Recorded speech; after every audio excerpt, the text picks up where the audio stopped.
curiosity, if the person I leap into dies? You die too. Right. Good to know.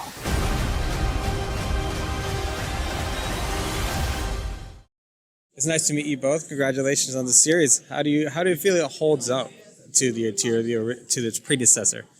Well, I think it. Well, I love the predecessor, so I think it's certainly not a competition. It's just, but I think it holds up, on its own very well. I think it's. I love the show, and from all the feedback I get from people, I think it's doing very well. I don't think it's about holding up. I think it's about evolving. It's about telling a different perspective from a different time, and that's what the show is really about. How can you tell these wonderful stories? Traveling through time and walking in someone else's shoes, and that we've hit. And if those key things, if the history, the heart, the hope, and the humor that we created in the original series is core in the new series, then it just breathes new life. It's just the breath of a new story and an opportunity to continue those stories to a new audience, to the original audience who have come back, and say, let's keep talking. It's definitely an opportunity to build a new generation of fans. So how important was it that these specific cast members are the ones who are going to continue on that legacy? Well, I think it's very important because of the diversity. I mean, 89 was not a huge, diverse world that we could expand in. We did as much as we could, as best we could, as probably the first black woman to ever be an executive in science fiction.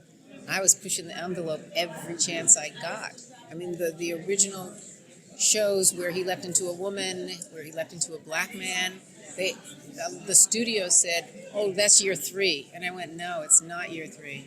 And luckily we had a great visionary at NBC, Brandon Tartikoff, who says she's right. Let's do it. And that's when the show really blew up, when the diversity came into play. And that's when we really could open up the storytelling opportunities.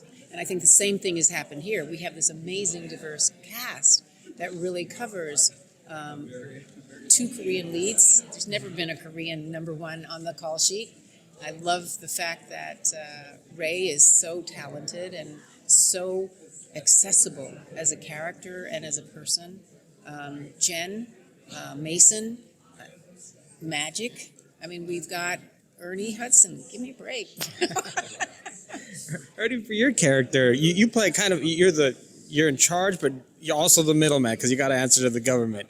How was it for you to develop that? You kind of have that empathy for the people you're in charge of, but also you're gonna have to make some decisions sometimes.